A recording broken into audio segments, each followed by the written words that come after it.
day, beautiful people. Top of the day. Happy Tuesday. It is election day. Sawubona, Tiffany. Sawubona.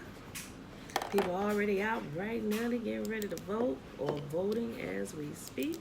Of course, they've been voting the last few weeks, but today is the day. Today we find out who the commander-in-chief will be of the United States Corporation. Hey, girl, hey. Good morning, Jolie. Trina, hey, girl, hey. And yes, if you didn't know, the United States is a corporation. It was incorporated back in I want to say 1933. The United States Corporation. Yes, this is a business. It's a conglomerate of businesses, and if you actually do some checking into it, you would see that your different states and your cities, although they call them governments, they are incorporated. They are businesses. They run them like businesses. Betwabu, honey, betwabu. All right. So today, gonna have the elections on for, well, I guess what time they start tallying them up? Probably about 5, 6, no, probably about 7, something like that. But anyway, most of the day is just gonna be them going around showing the different polls, the newscasters and stuff, showing you the lines, and people be doing commentary on this and that. A couple people be giving their predictions, and then you'll have the guy with the big board telling you as the tallies start coming in, because some of them start tallying them a little bit early. They'll start letting you know who has taken which state, and if a state that was traditionally red has flipped to blue, and if one who was traditionally blue have flipped to red. So I think we might have the results by midnight or before midnight, y'all. Good morning, Leisha.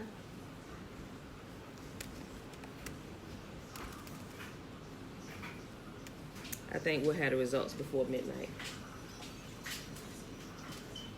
All right, y'all. Let me check something. Oh, okay. 10, 13, 12.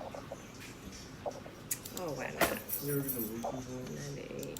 What? You ever get the Lucy's shirt on? No, son, I didn't. Because remember you said, let you look at something and then you would send it to me?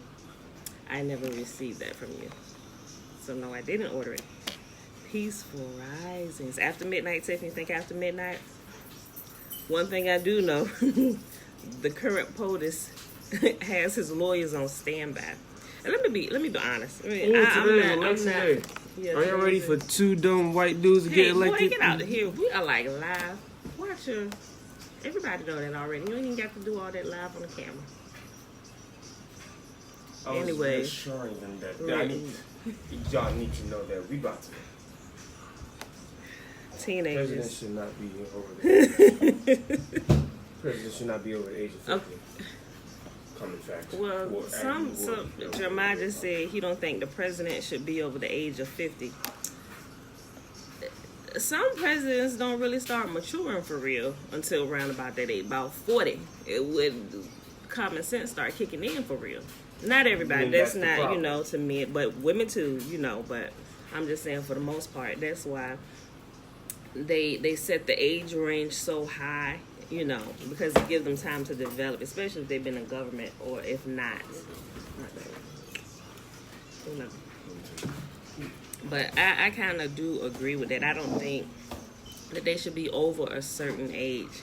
Just like even with the temple guardians, that's not what they're called. But anyway, the Levitical priesthood, once you get over age, and correct me if I'm wrong, if y'all remember it, Jeremiah might be right. I think it's the age 55 or 65. I think Jeremiah might be right. You can only serve between the ages of actual priestly positions, I want to say between the ages of 35 and 55. I got to check that, y'all. But I know you couldn't even go into service until after you were 20 years old.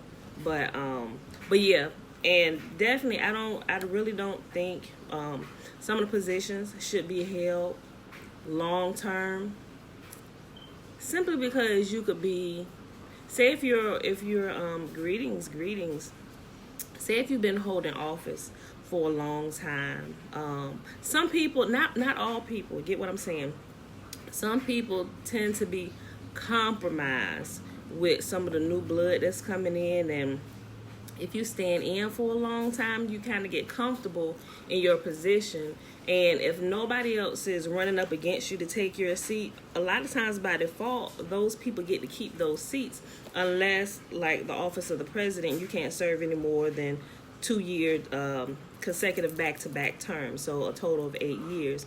But governors, I want to say governors terms are, they're 4 years, but I don't think there's a limit on governors. I definitely know there's not a limit on House of Representatives and Senate, because I was looking at the House of Representatives, the one for my particular district, and I was like, shoot, what are they doing here? I was like, I'm gonna run for one of these positions. Pull all my stuff together, make sure, because I'm paying attention. I'm like, okay, this is what they do. People that's running for office, they get all into your business, so you got to be careful of stuff that you put out. If you foresee yourself possibly running for a government position, you have to have foresight, knowing that they're going to start digging into your past. So if you know that when you're younger, you'll keep your current lifestyle and everything that you do above board all the times and be squeaky clean, because they dig all the way back to like your early 20s and stuff, and into your businesses and everything. So you would have to get those things done and take charge of those things and stay on top of them pretty much your whole life, for real. At least from the time you think you're about to run for office, government office or whatever.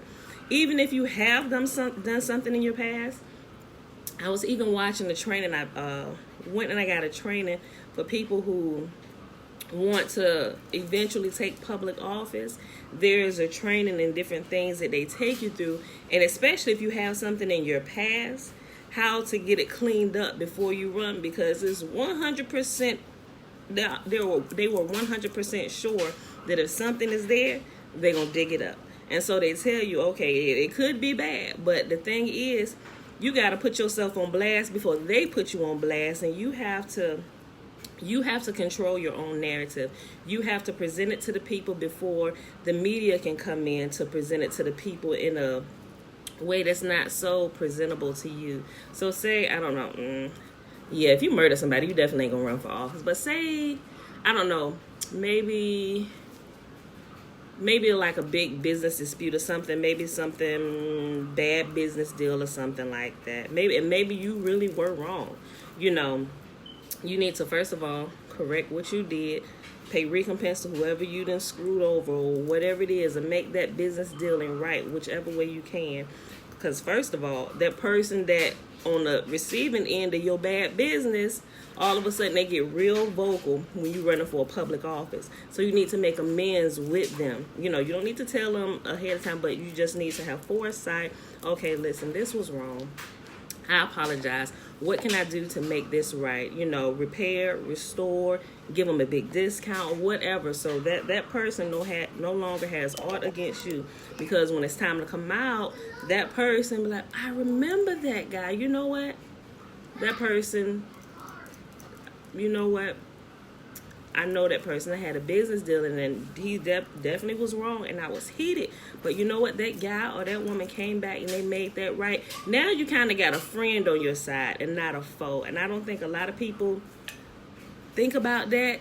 They just kind of jump out there. Like the current president, he probably, I don't know, personally, if y'all had been watching through the years, I do believe that our presidents are selected. I truly do believe that. I believe that your vote matters in a way, but then again, that's why they have the Electoral College, because eventually in the end they end up selecting the party who they want to be in office anyway, who's the best interest of not necessarily for the American people, but for in the best interest of those currently in power. Hey, good morning, Shelby. But those ones currently in power to push whatever it is that they're trying to push in, the current country, wherever the ruling power is going to be, So if people would have foresight, a lot of these mudslinging things during the campaign trails and stuff, we wouldn't see a lot of those things. And honestly, for real, I don't even really think those things are necessary, especially, here's what I think it should be. Because remember, Republicans and Democrats, it's the same government. Why would you have, granted they're different sides and they have some opposing views, but why would you have your government? First of all, we look like a fool in the eyes of every other country around this place. It looks like we're imploding from the inside and our government officials can't even work together. That's what it looks like to outsiders. And when you do that, you're keeping up all this ruckus in the media, and you're interjecting thoughts and views. Some may not even be true and may be highly skewed into the people who are going to be voting. Personally, I think, okay, you know what? May the best man win. I think it should be a good competition between both sides. I think both sides should learn how to work together, not mudsling against one another, because it's the same government that you both are working for. And even if they hold Senate seats or Republican seats, they may go back to their seat if they lose the race or whatever. But it's like you working for one government. Let's work together instead of mudslinging. Instead of trying to oust this person with bad ads and stuff and digging into their past, be a good team player. Yes, babe. Go check in the living room. Did you walk there? I don't know. They may be hiding out of my room or something. I think it should be a good competition. Like if you ever seen debates in high school, I don't know it. They just on a whole nother level of doing things where it's like, I don't know, it's not productive to our country, I believe. I really don't believe it. I think if there were more on the side of working together, not that they don't have to be buddy. I hope I'm explaining this the right way, like how I see it in my head. They should, because it's one government. It's like when they do this, they split the government, they split the rule in half, and now you got mass chaos on the inside of the country. Now that you have to lead, doing this campaign trail and doing these debates, y'all have split the country, with all this craziness. And there are some things that I believe should have been handled, like a lot of the stuff, like them preparing for a possible civil war and all this stuff. I think that is absolutely crazy, because the current commander-in-chief, I don't really speak bad about anybody, and I'm not going to speak bad about him. I think there were some things that could have been done to kind of prevent some of these things, but as I look at it, it's like when the media try and hype stuff up, I think he has the power to shut things down real quick and not let people just go on and assume what they want to assume in their heads of what's going to happen. So because they've done that, because they haven't shut a lot of this stuff down, it's like the world is like, we're going to oust you because you are the one who is bringing this country to the brink of civil war. That's from what I get, from the last few months of what's been happening. And the current commander-in-chief not stepping up saying anything. It actually seems like he's boosting up the tyrants and the vagabonds in the land to get away with stuff. And it's like nobody's being held accountable. So this is a complete mess. I was going to say something else. I wanted to say something else, but I don't want to curse. But y'all get what I'm saying. It's a complete poop show, but it's a complete mess. What's going on, y'all? So, but we'll see. Election day is today, or selection day is today. So we'll see. All right. So that being said, I ain't even gave my intro. Happy Tuesday, everybody. It is November the 3rd, 2020. Day 292 of year 2 of reading through the books of the law and the prophets. And of the 2-year consecutive day count, it is day 656. Today we're reading Psalm 95, 96, 97, and 98. And they all average about 10 verses. So I'll be done in about 10 minutes. All right, y'all. So Psalm 95. Yes, it is a complete mess, Shelby. Let me backtrack to my... Okay, Psalm 95. Come, let us sing to Yahuwah. Let us shout joyfully to the rock of our salvation. Let us come to him with thanksgiving. Let us sing psalms of praise to him. For Yahuwah is a great God, a great king above all gods. He holds in his hands the depths of the earth and the mightiest mountains. The seas belong to him, for he made it. His hand formed the dry land too. Come, let us worship and bow down. Let us kneel before Yahuwah our Maker, for he is our God. We are the people he watches over, the flock under his care. If only you would listen to his voice today. Yahuwah says, don't harden your hearts as Israel did at Meribah, as they did at Massah in the wilderness. For there your ancestors tested and tried my patience, even though they saw everything I did. For 40 years I was angry with them, and I said, they are a people whose hearts turn away from me. They refuse to do what I tell them. So in my anger I took an oath. They would never enter my place of rest. Psalm 96. Sing a new song to Yahuwah. Let the whole earth sing to Yahuwah. Sing to Yahuwah. Praise his name. Each day proclaim the good news that he saves. Publish his glorious deeds among the nations. Tell everyone about the amazing things he does. Great is Yahuwah. He is most worthy of praise. He is to be feared above all gods. The God of other nations are mere idols, but Yahuwah made the heavens. Honor and majesty surround him. Strength and beauty fill his sanctuary. O nations of the world, recognize Yahuwah. Recognize Yahuwah is glorious and strong. Give Yahuwah the glory he deserves. Bring your offering and come into his courts. Worship Yahuwah in all his holy splendor. Let all the earth tremble before him. Till all the nations, Yahuwah reigns. The world stands firm and cannot be shaken. He will judge all peoples fairly. Let the heavens be glad and let the earth rejoice. Let the sea and everything in it shout his praise. Let the fields and their crops burst out with joy. Let the trees of the forest sing for joy before Yahuwah, for he is coming. He is coming to judge the earth. He will judge the world with justice and the nations with his truth. Psalms 97. Yahuwah is king. Let the earth rejoice. Let the farthest coastlands be glad. Dark clouds surround him. Righteousness and justice are the foundation of his throne. Fire spreads ahead of him and burns up all his foes. His lightning flashes out across the world.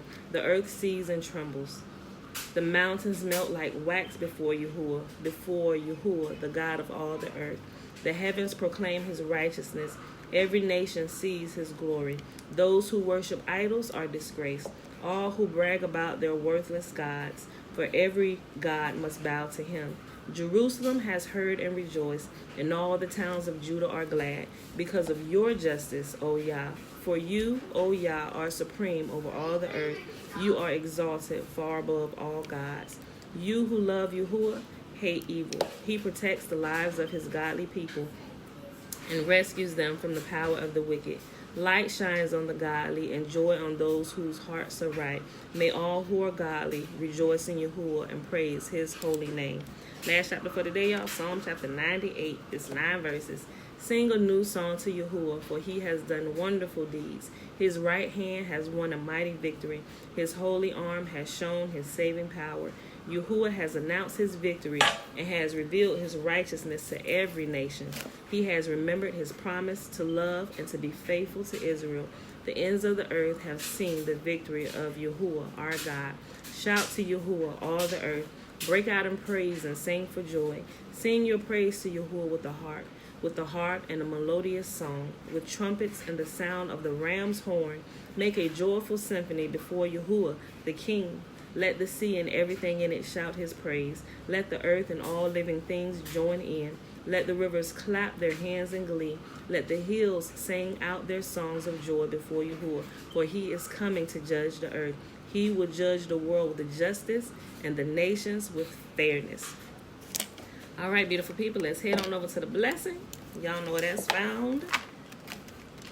Numbers chapter 6. Remember, what's the first 21 verses? Everybody should know by now. I repeat it like every day we hear. It's the Nazarite vow.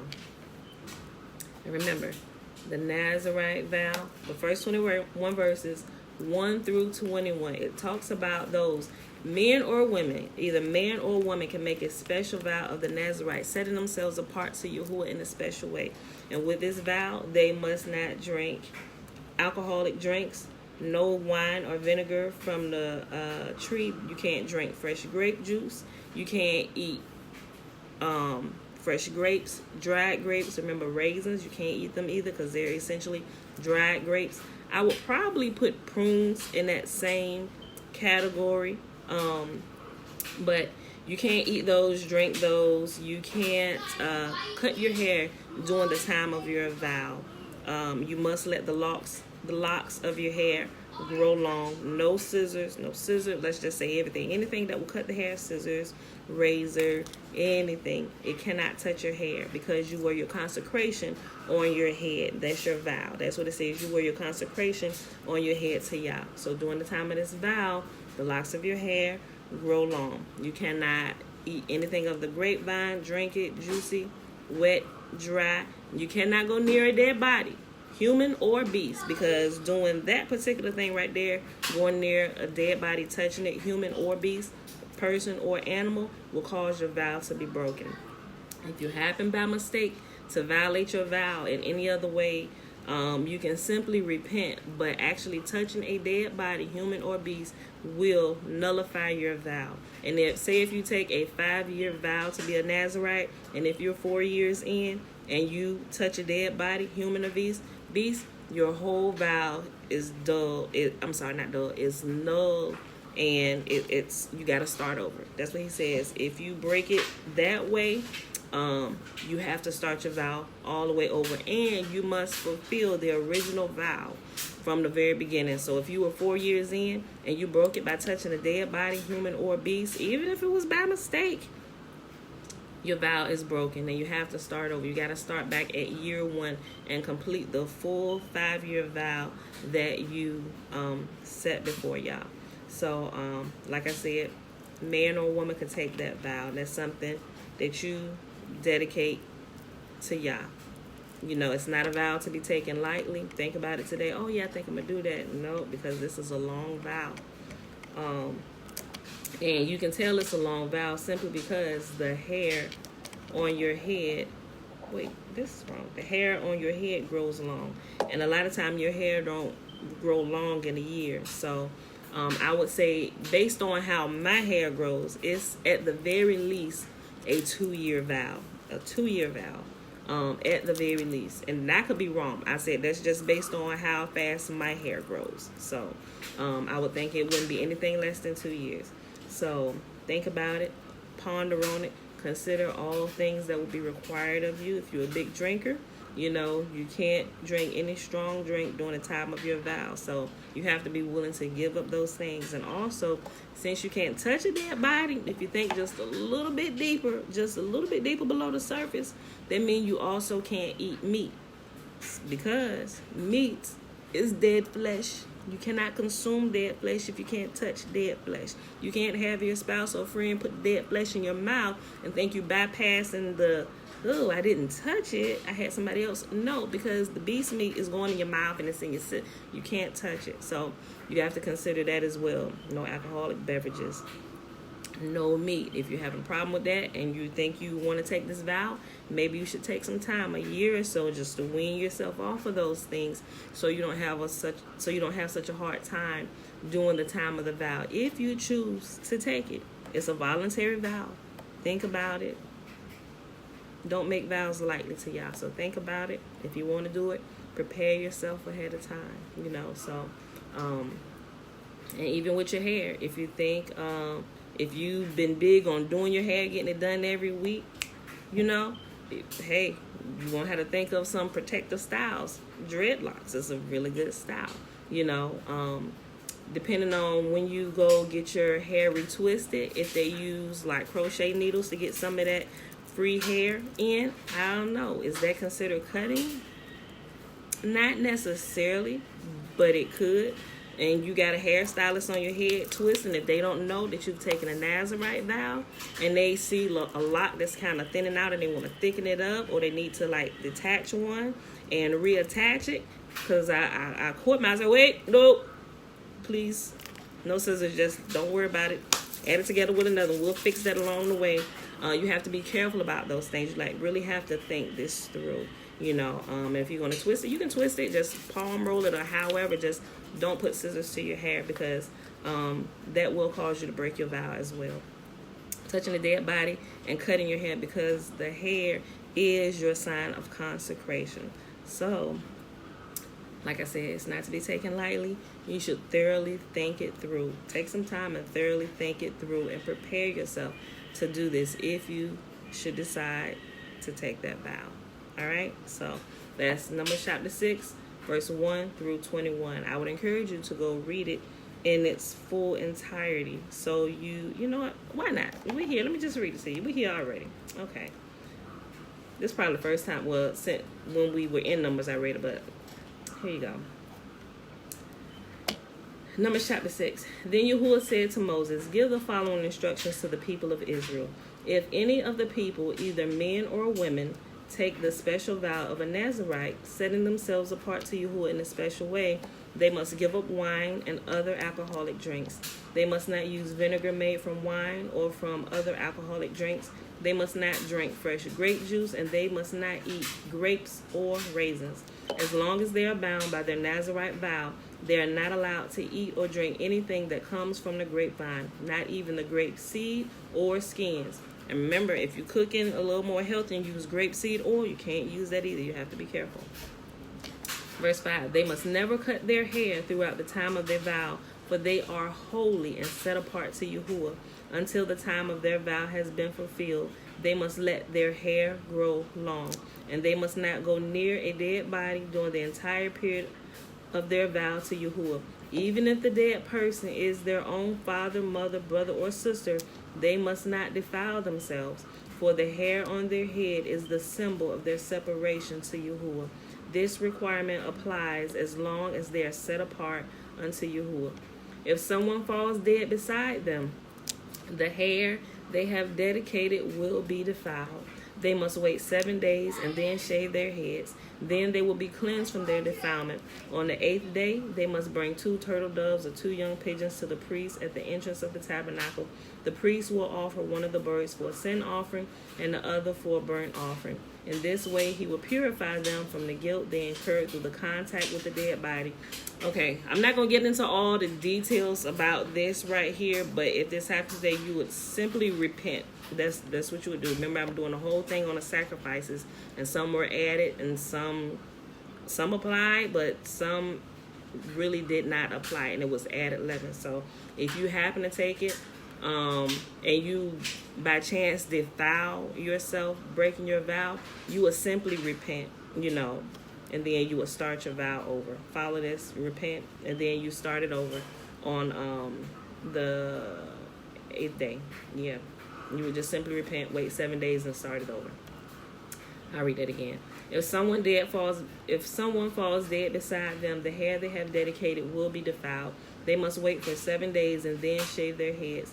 Then they will be cleansed from their defilement. On the 8th day, they must bring 2 turtle doves or 2 young pigeons to the priest at the entrance of the tabernacle. The priest will offer one of the birds for a sin offering and the other for a burnt offering.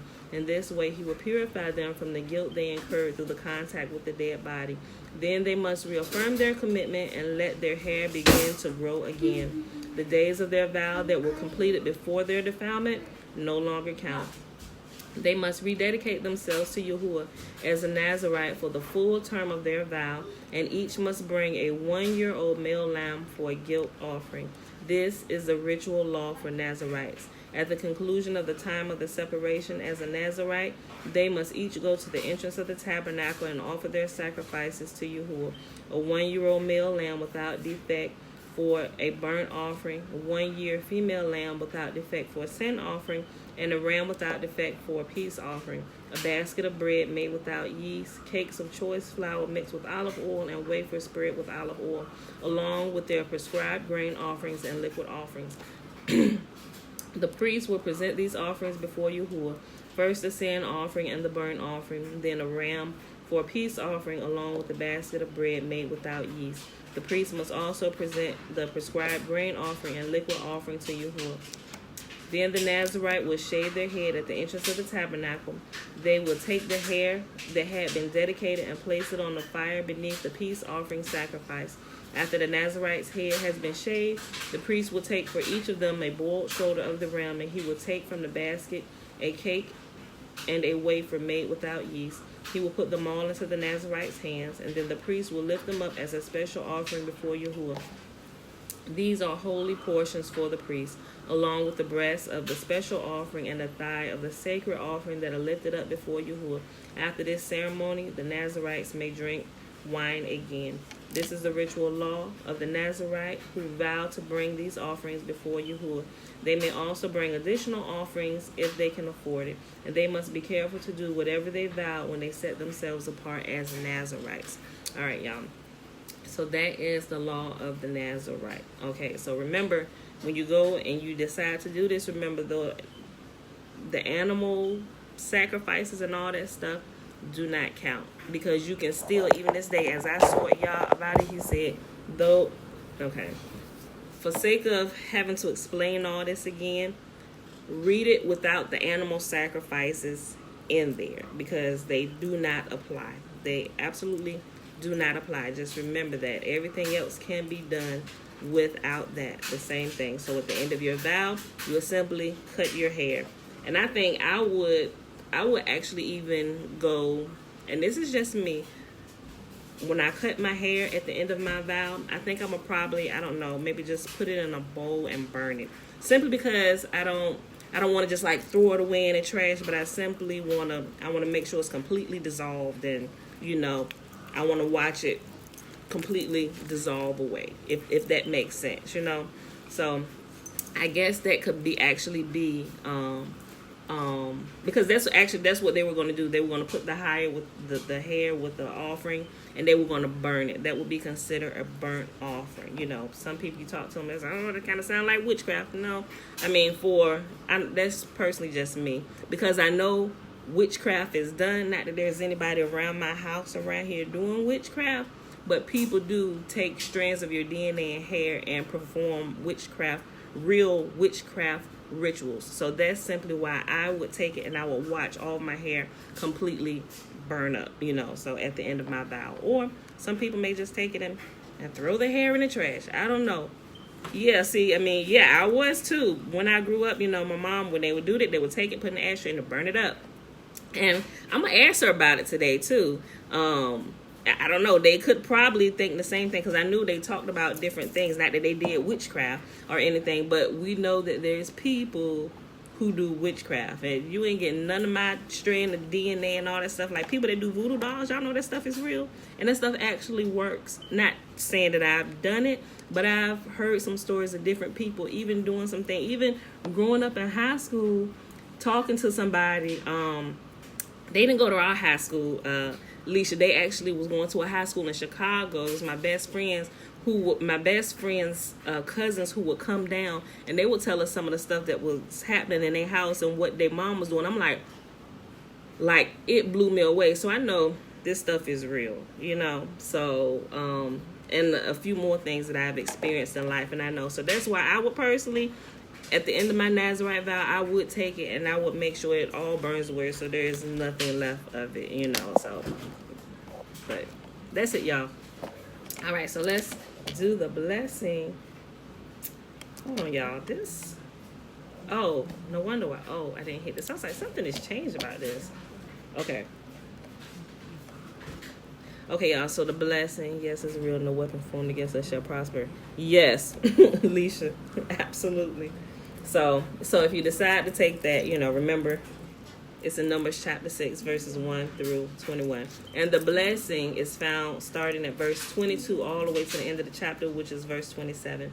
And Yahuwah spake unto Moses, saying, Speak unto Aaron and unto his sons, saying, On this wise ye shall bless the children of Israel, saying unto them, May Yahuwah bless us and keep us. May Yahuwah make his face to shine upon us and be gracious unto us. May Yahuwah lift up his countenance upon us and give us his peace. And they shall put my name upon the children of Israel, and I will bless them. All right, beautiful people. That's it. All right. So today we find out who the winner is going to be. And when we come back in the morning, hopefully ain't no shenanigans. We'll know who the president is, whether it's the current one taking the next term or we have a new POTUS coming in office. So it's going to be a quiet eventful night, y'all. So, all right, y'all. Love you. See you bright and early in the morning, 7:15 a.m. Eastern Standard Time. Boo.